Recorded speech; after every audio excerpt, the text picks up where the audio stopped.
सर्वोच्च जस्तो धरार जस्तो निकायहरूमा, सर्वोच्च अदालतमा, संसद भवनमा, तमाम सरकारी निकायहरूमा जुन आगजनी गरियो, वास्तवमा त्यो आगजनी गर्ने व्यक्ति को हो, यति षड्यन्त्र गर्ने पर्दा पछाडिको व्यक्ति चाहिँ को हो, हामी तमाम नेपाली जनताले जान्नुपर्ने आवश्यकता छ।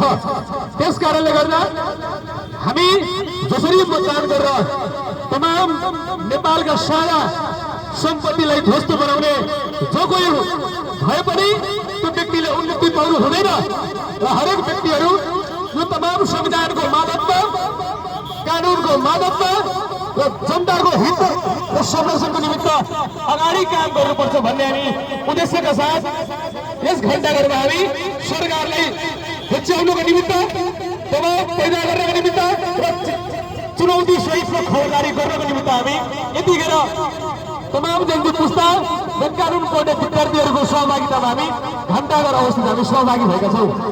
किनभने हाम्रो देशमा विधिको शासन छ। मलाई लाग्छ संविधानमा लेखेको कुरा मात्र सीमित हो भने यो देशमा हिजो भएको आन्दोलन केही थिएन। यदि वास्तवमा अन्तरिम सरकारका प्रधानमन्त्री र गृहमन्त्री ओम प्रकाश आर्याल मामाले तत्काल कार्की आयोगको प्रतिवेदन मन्त्रीमण्डल गठन गर्नुभन्दा अगाडि यदि सार्वजनिक गरिएन भने, जस्ताको त्यस्तै पारदर्शिता गरिएन भने हिजो तपाईहरूको नाइकेले सत्ता कब्जा गर्नको लागि नेपालका धरोहरहरू जलाए।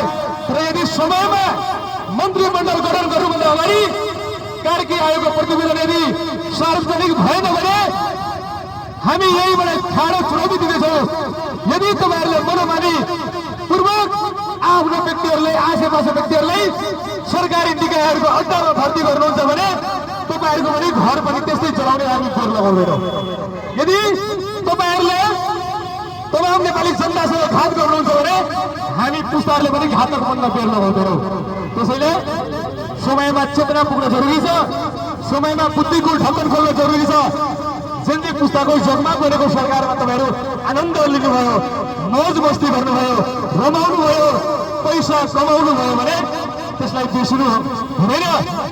किनभने हाम्रै दममा, हाम्रै रगतमा, हाम्रै घाइते साथीहरूको टाउको कुल्चेर, टाउकोमा थिचेर तपाईँहरू सरकारमा मौज मस्ती गर्नुभयो, रमाउनु भयो, झकझकाउनु भयो।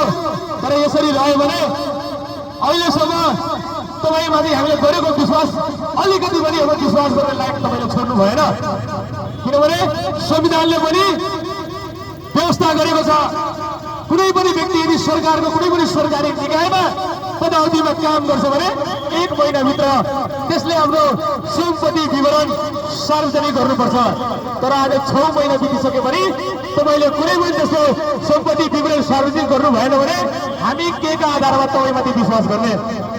जुन व्यक्तिले 1 महिनाभित्रमा सम्पत्ति विवरण सार्वजनिक गर्नुपर्ने समयमा गर्न नसकेको भएको हुँदा हामी कसरी विश्वास गर्ने कि तपाईँले यो कार्की आयोगको प्रतिवेदन समयमा सार्वजनिक गर्नुहुन्छ?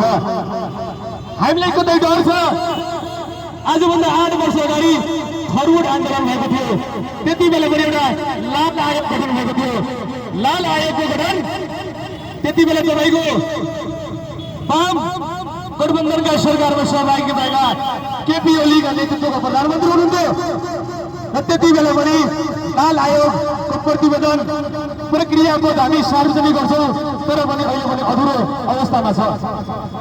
त्यो हिसाबले हामी एनालाइसिस गरेर भने हामी तमाम नेपाली जनतालाई के एउटा डर छ भने सायद यो लाल आयोगको अवस्था पनि कार्की आयोगको हुन सक्छ भन्ने हामीलाई डर त्रास छ। तर हामी अब जेनजी पुस्ताले सजग भइसकेका छ, जेनजी पुस्ताहरू समझदार भइसकेका छ र पुस्ता भनेको युवा पुस्ता भनेको एउटा समझदारी बोक्ने पुस्ता हो, विवेकशील पुस्ता हो, ज्ञान आर्जित भएको पुस्ता हो।